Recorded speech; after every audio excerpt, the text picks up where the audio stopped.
नमस्कार, आप देख रहे द न्यूज वर्ल्ड। मैं हूं आपके साथ आशीष पुरोहित। आइए सबसे पहले नजर डालते हैं इस वक्त की खास खबरों पर। भाजपा प्रदेश अध्यक्ष सीपी जोशी शुक्रवार रात को पहुंचे जोधपुर। भाजपा मीडिया सेंटर में प्रेस वार्ता को किया संबोधित।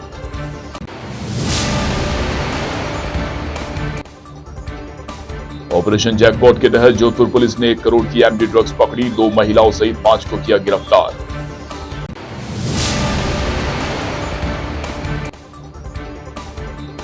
न्यू किला रोड राव जोधा मार्ग पहाड़ी इलाके में लगी भीषण आग। वन विभाग को आग बुझाने में करनी पड़ी कड़ी मशक्कत। होम वोटिंग के दूसरे दिन 1057 पात्र मतदाताओं ने घर से डाले वोट। अब तक जिले में कुल 2688 पात्र मतदाताओं ने घर से डाले वोट। और अब खबरें विस्तार से। जोधपुर के शास्त्री नगर स्थित भाजपा मीडिया सेंटर में भारतीय जनता पार्टी द्वारा प्रेस वार्ता का आयोजन किया गया। भाजपा प्रदेश अध्यक्ष सीपी जोशी और मंत्री गजेंद्र सिंह शेखावत ने प्रेस वार्ता को संबोधित किया। इस दौरान कांग्रेस नेता श्याम खीचड़ ने भारतीय जनता पार्टी की सदस्यता ग्रहण की। इस अवसर पर सीपी जोशी ने बताया कि पिछले लंबे समय से कांग्रेस के दिग्गज नेता व कार्यकर्ता भारतीय जनता पार्टी की सदस्यता ग्रहण कर रहे हैं। इससे साफ पता चलता है कि कांग्रेस पार्टी में किस तरह का माहौल है। पेपर लीक प्रकरण व ओपीएस से संबंधित सवालों पर जवाब देते हुए सीपी जोशी ने कहा कि चुनाव के बाद यदि भाजपा सरकार सत्ता में आती है तो पेपर लीक प्रकरण को लेकर सख्त कानून बनाए जाएंगे एवं दोषियों के खिलाफ कड़ी से कड़ी कार्यवाही की जाएगी। वहीं केंद्रीय मंत्री गजेंद्र सिंह शेखावत ने ओपीएस पर कहा कि ओपीएस को लेकर सरकारी कर्मचारियों के बीच भ्रांति फैलाई गई है। उन्होंने कहा कि भारतीय जनता पार्टी द्वारा किसी भी कर्मचारी के अहित की बात नहीं की जाएगी। प्रेस वार्ता के दौरान जिला अध्यक्ष देवेंद्र सालेचा, विधायक जोगाराम पटेल आदि उपस्थित रहे। जो पेपर लीक के मामले में देखिए, पेपर लीक एक नहीं अनेक बार हुआ और आप देखिए कि आरपीएससी का मेंबर स्पष्ट रूप से कहता है कि मैं पैसे देके बना इसलिए मुझे इसमें डर नहीं। बोर्ड का चेयरमैन सीधे रूप से ऊपर सत्ता में बैठे लोगों की तरफ उंगली करते हैं। गोपाल केसावत इनका पूर्व मंत्री 18 लाख रुपए लेते हुए पकड़ा गया और उस पर भ्रष्टाचार की धारा उठाने का पाप किया। सुरेश जाका जो मुख्य आरोपी है उसको बचाया और उसका वकील सलमान खुर्शीद को किसने किया, कौन बचाना चाहता है।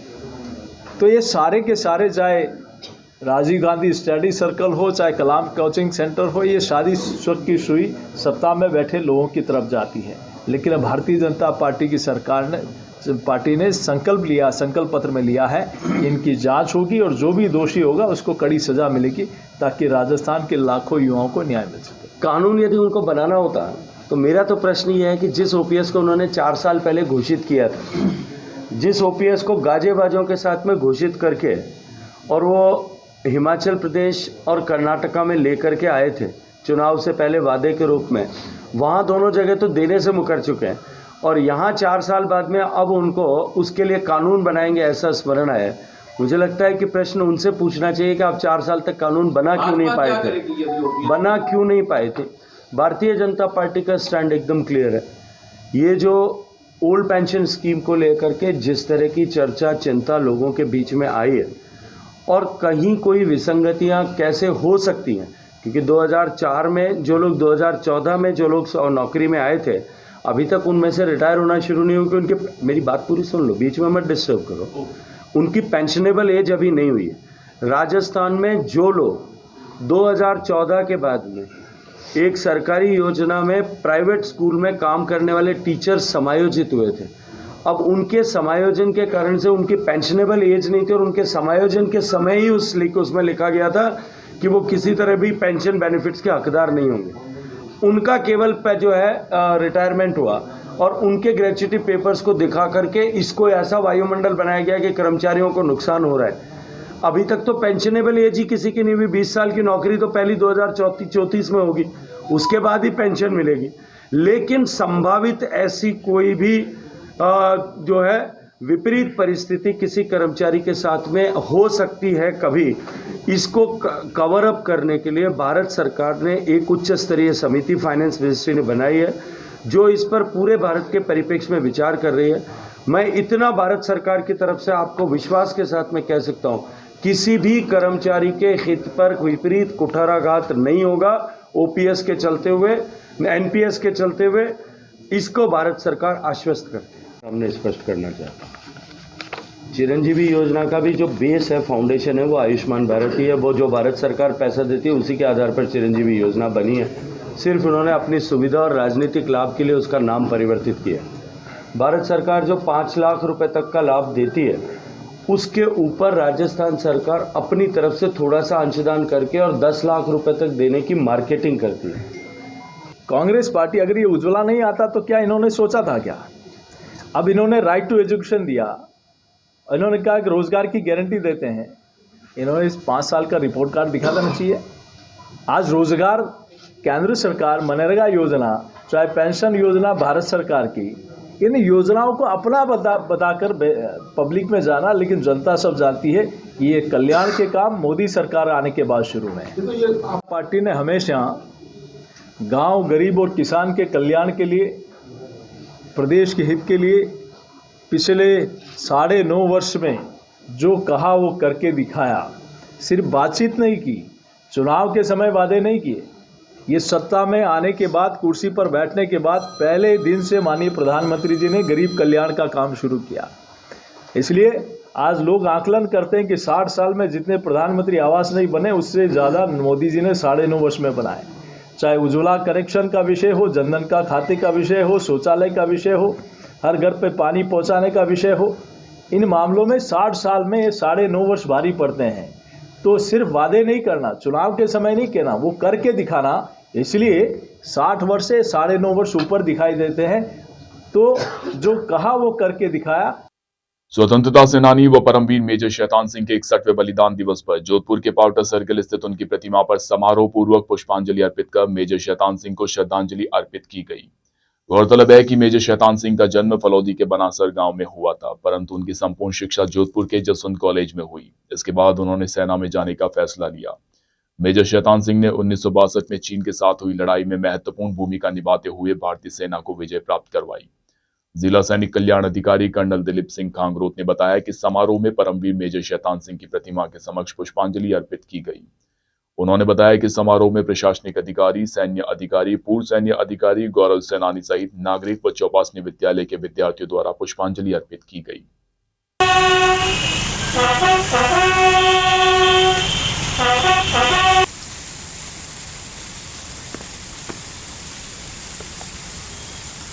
पर कभी नहीं लड़ी गई।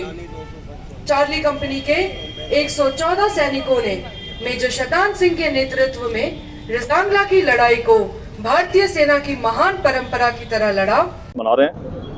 यहाँ पर बड़ी संख्या में प्रशासनिक अधिकारी, सैन्य अधिकारी, पूर्व सैन्य अधिकारी, गौरव सेनानी, आम नागरिक और स्कूली छात्र सभी पुष्पांजलि अर्पित करने के लिए उपस्थित है। मेजर शैतान सिंह जी का जन्म 1 दिसंबर 1924 में फालूदी तहसील के बानासर गांव में कर्नल हेम सिंह जी भाटी के घर में हुआ था। इन्होंने अपनी जो शिक्षा थी वो जोधपुर स्थित चौपासनी स्कूल और जसवंत कॉलेज में प्राप्त की। इसके बाद में इन्होंने यहाँ पे स्टेट फोर्सेस ज्वाइन की और आज़ादी के बाद में जब स्टेट फोर्सेस और इंडियन आर्म फोर्सेस का मर्जर हुआ तो इनका तबादला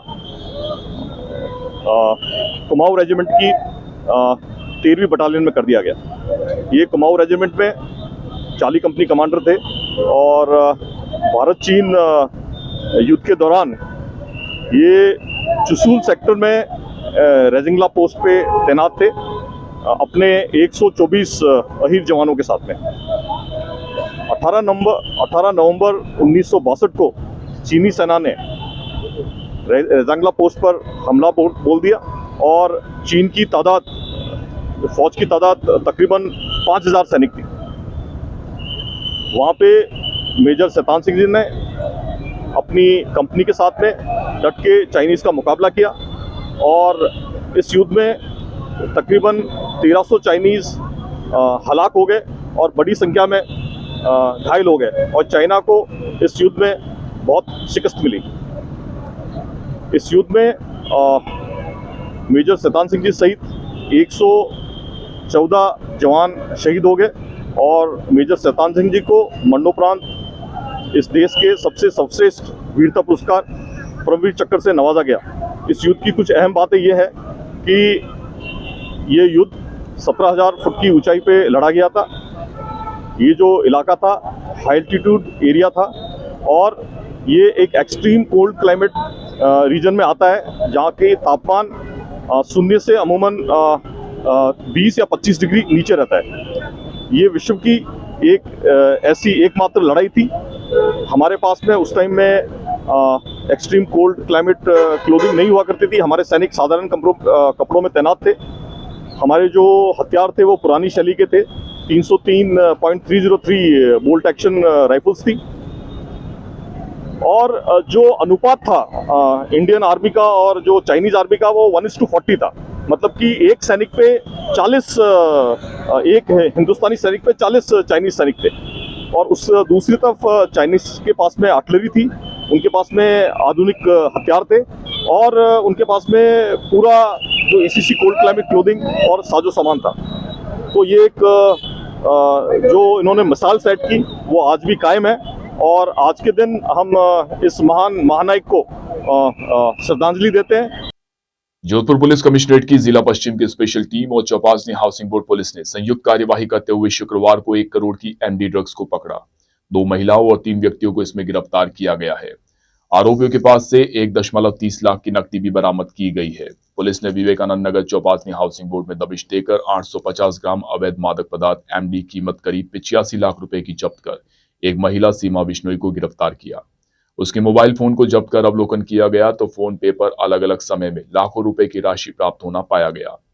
पुलिस ने गायत्री नगर क्षेत्र में दबिश देकर 95 ग्राम अवैध मादक पदार्थ कीमत करीब 9,50,000 रुपए की जब्त कर एक महिला व 3 पुरुष सप्लायर सहित 4 अभियुक्तों को गिरफ्तार कर अवैध मादक पदार्थ बेचान की 1,30,000 रुपए नकद राशि बरामद की गई और वारदात में प्रयुक्त एक मोटरसाइकिल व एक स्कूटी को जब्त किया गया। जोधपुर की देवनगर थाना पुलिस ने बाइक चोरी के एक प्रकरण का खुलासा करते हुए आरोपी को गिरफ्तार किया है। उसके निशानदेही पर चोरी की बाइक को जब्त किया गया। थाना अधिकारी छतर सिंह ने बताया कि बाबूलाल नाम के शख्स की बाइक 14 नवंबर को चोरी हो गई थी, जिस पर केस दर्ज किया गया। वाहन चोर का पता लगाने के लिए पुलिस की एक team SI Suresh Kumar, constable Shivnarayan व कमलेश की गठित की गई। पुलिस ने वाहन चोर राजीव गांधी कॉलोनी गली नंबर 4 में रहने वाले श्रवण पुत्र लिखमाराम जाट को गिरफ्तार कर बाइक को जब्त किया।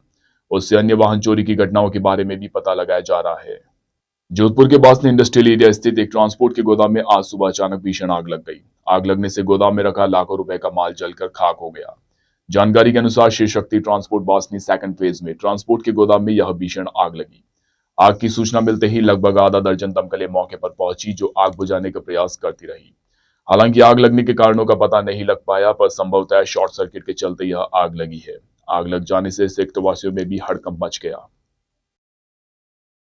यह वक्त तो चला एक छोटी सी ब्रेक का। ब्रेक के बाद भी खबरों का सिलसिला जारी रहेगा। आप बने रहिए द न्यूज बर्ड के साथ।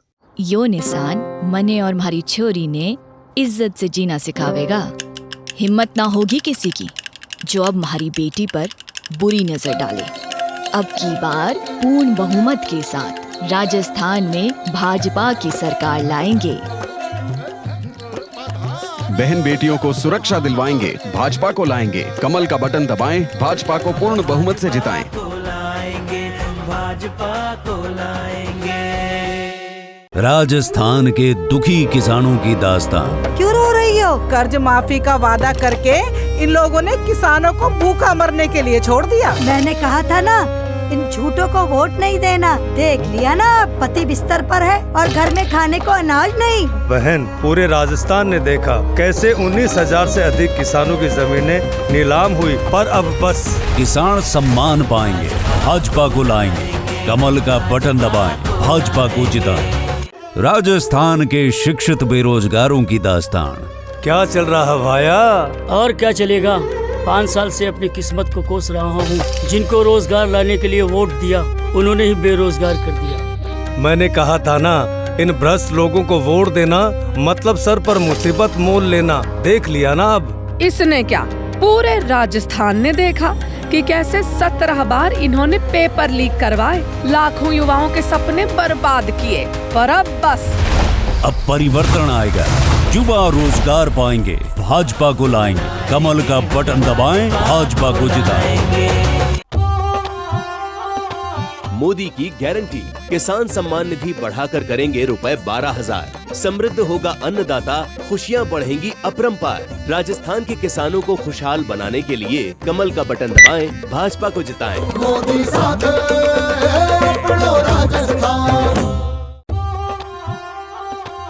मोदी की गारंटी, ₹450 में गरीब महिलाओं को गैस सिलेंडर मिलेगा। बिना टेंशन रसोई में भोजन पकेगा। राजस्थान की महिलाओं का सम्मान लौटाने के लिए कमल का बटन दबाएं, भाजपा को जिताएं। मोदी साथ अपनो राजस्थान। मोदी की गारंटी, 2.5 लाख सरकारी नौकरी से खुलेंगे तरक्की के द्वार। युवाओं के जीवन में आएगी खुशियों की बहार। राजस्थान के युवाओं को रोजगार दिलाने के लिए कमल का बटन दबाएं, भाजपा को जिताएं। मोदी साथ अपनो राजस्थान। ब्रेक के बाद एक बार फिर से आपका स्वागत है। शहर के निकट न्यू किला रोड राव जोधा मार्ग पर शुक्रवार की देर शाम को पहाड़ी इलाके में भीषण आग लग गई। पहाड़ी इलाका होने से फायर ब्रिगेड वहां नहीं पहुंच पाई।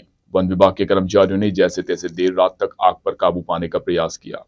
आग लगने का आरंभिक तौर पर कारण पता नहीं लगा, मगर संदेह है कि किसी के द्वारा जलती तीली डाली गई है अथवा पटाखों की चिंगारी से भी यह आग लग सकती है। जानकारी के अनुसार न्यू किला रोड राव जोधा मार्ग में पहाड़ी इलाका है। शुक्रवार की देर शाम को यहां आग लगने की जानकारी पर वन विभाग की टीम पहुंची। आग तकरीबन 1 से 1.5 किलोमीटर के दायरे में लगी थी। धुआं और लपटे काफी दूर तक दिखाई दे रहे थे। वन विभाग की टीम की तरफ से सूखी घास में लगी इस आग को काबू पाने का प्रयास देर रात तक जारी रहा।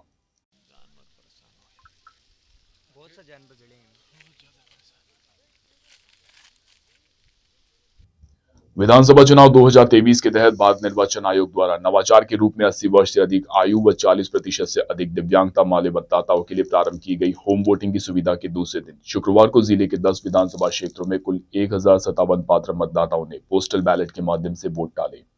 जिला निर्वाचन अधिकारी जिला कलेक्टर जोधपुर हिमांशु गुप्ता ने बताया कि जोधपुर सरदारपुरा में 80 वर्ष से अधिक आयु वाले 84 व 40% से अधिक दिव्यांगता वाले 21, सूरसागर में 80 वर्ष से अधिक आयु वाले 138 व 40% से अधिक दिव्यांगता वाले 11, जोधपुर में 80 वर्ष से अधिक आयु वाले 105 व 40% से अधिक दिव्यांगता वाले 5 पात्र मतदाताओं ने अपने मत का उपयोग किया। इस प्रकार गुरुवार और शुक्रवार 2 दिनों में अब तक जिले में कुल 2688 पात्र मतदाताओं ने घर से वोटिंग की। भारत निर्वाचन आयोग व मुख्य निर्वाचन अधिकारी जयपुर के निर्देशानुसार विधानसभा आम चुनाव 2023 में मतदाता जागरूकता व मतदान प्रतिशत में वृद्धि सुनिश्चित करने के लिए जिले में मतदान से पूर्व सतरंगी सप्ताह के तीसरे दिन शनिवार को जिला कलेक्ट्रेट कार्यालय से घंटाघर तक रैली निकाल मतदान के लिए जागरूक किया गया। अभिषेक शुराणा ने बताया कि सतरंगी सप्ताह के अंतर्गत आज तीसरे दिन समावेशी वॉकथॉन रैली के माध्यम से घुमंतु जाति के लोगों, ट्रांसजेंडर व दिव्यांगजन को मतदान के लिए जागरूक किया गया। उन्होंने बताया कि स्वीप गतिविधियों के तहत इस प्रकार की विभिन्न गतिविधियां की जा रही है, जिसके तहत अधिक से अधिक संख्या में मतदान करने के लिए जागरूक किया जा रहा है। हमारे विभाग और जिला प्रशासन के सहयोग से माननीय अभिषेक जी सुराणा के सानिध्य में हमने वोटर नेटवर्क तैयार किया है। हमारे सामाजिक सुरक्षा अधिकारी श्री रमेश जी पवार का इसमें गौरव सहयोग रहा है। आधार वोट है, अधिकार वोट है, जनमत रो आधार वोट है, अधिकार वोट है। हो जाओ सब तैयार, हर चालो जी आयो लोकतंत्र त्योहार, हर चालो जी आयो लोकतंत्र त्योहार।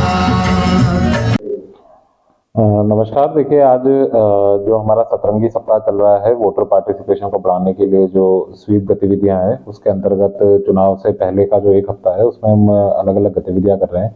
इसी क्रम में आज तीसरा दिन है सतरंगी सप्ताह का और आज एक वाकाथॉन और रैली के माध्यम से जो हमारी मार्जिनलाइज कम्युनिटीज़ है, जैसे घुमंतु लोग हैं और हमारे ट्रांसजेंडर्स हैं, पर्सन विद डिसेबिलिटीज़ हैं, इन्होंने एक रैली कलेक्ट्रेट से ये घंटाघर तक एक रैली निकाली है, जिसके माध्यम से मतदाता पार्टिसिपेशन बढ़ाने का संदेश इन्होंने दिया है, जो नागौरी गेट और गुलाब सागर होते हुए घंटाघर तक जाएगी।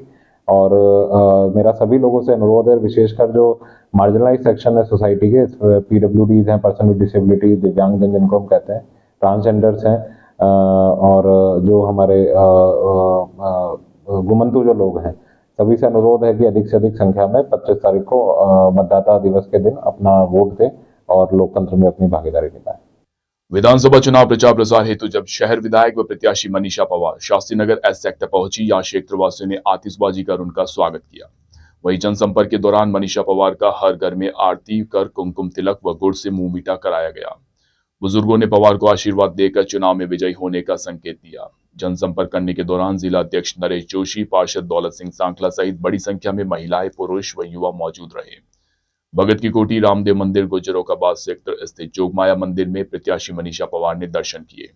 इस दौरान मंदिर के पुजारी ने मनीषा पवार को आशीर्वाद देते हुए क्षेत्र में पिछले कार्यकाल के दौरान कराए गए विकास कार्यों के लिए आभार जताया। जनसंपर्क के दौरान वाल्मीकि समाज ने प्रत्याशी मनीषा पवार को गुड़ से तोला। वार्ड संख्या 67 में वाल्मीकि समाज द्वारा मनीषा पवार को गुड़ से तोला गया। इस गुड़ को वाल्मीकि समाज के युवाओं ने गरीबों में वितरित कर चुनाव में मनीषा पवार के विजयी होने की कामना की। एक बार पुनः आपकी बहन, आपकी बेटी जो 5 साल आपके साथ रही,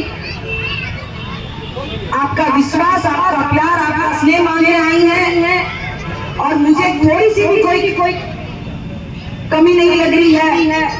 मुझे पूरा विश्वास है कि जो चुनरी आपने मुझे ओढ़ाई है उसकी लाज आप रखोगे और 25 तारीख को हाथ के निशान पर बटन दबा के यहाँ से हजारों वोटों से हम जीतेंगे और मुख्यमंत्री जी को पुनः मुख्यमंत्री बनाएंगे। आप लोग ने मुझे बुलाया, मान सम्मान दिया, इसके लिए बहुत बहुत धन्यवाद। जय हिंद, जय। राजस्थान विधानसभा आम चुनाव 2023 के प्रचार प्रसार के चलते सभी प्रत्याशी पूरे दमखम के साथ जनसंपर्क कर अपने समर्थन में प्रचार प्रसार कर रहे हैं। इसी कड़ी में शहर विधानसभा आम आदमी पार्टी प्रत्याशी रोहित जोशी ने आज 11वीं रोड सरदारपुरा में घर घर जाकर जनसंपर्क कर अपने समर्थन में चुनाव प्रचार प्रसार किया। जनसंपर्क के दौरान प्रत्याशी रोहित जोशी ने सभी क्षेत्रवासियों से मिलकर उनकी समस्याओं को जाना।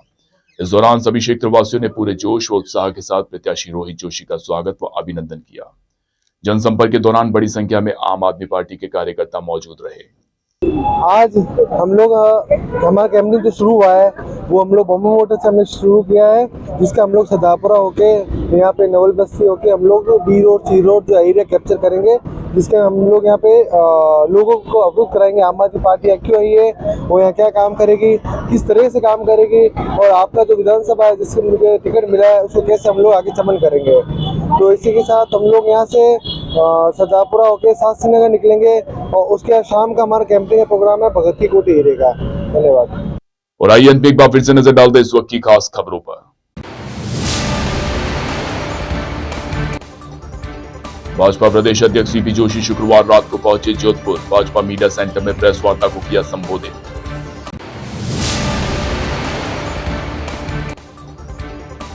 ऑपरेशन जैकपॉट के तहत जोधपुर पुलिस ने 1 करोड़ की एमडी ड्रग्स पकड़ी। 2 महिलाओं सहित 5 को किया गिरफ्तार।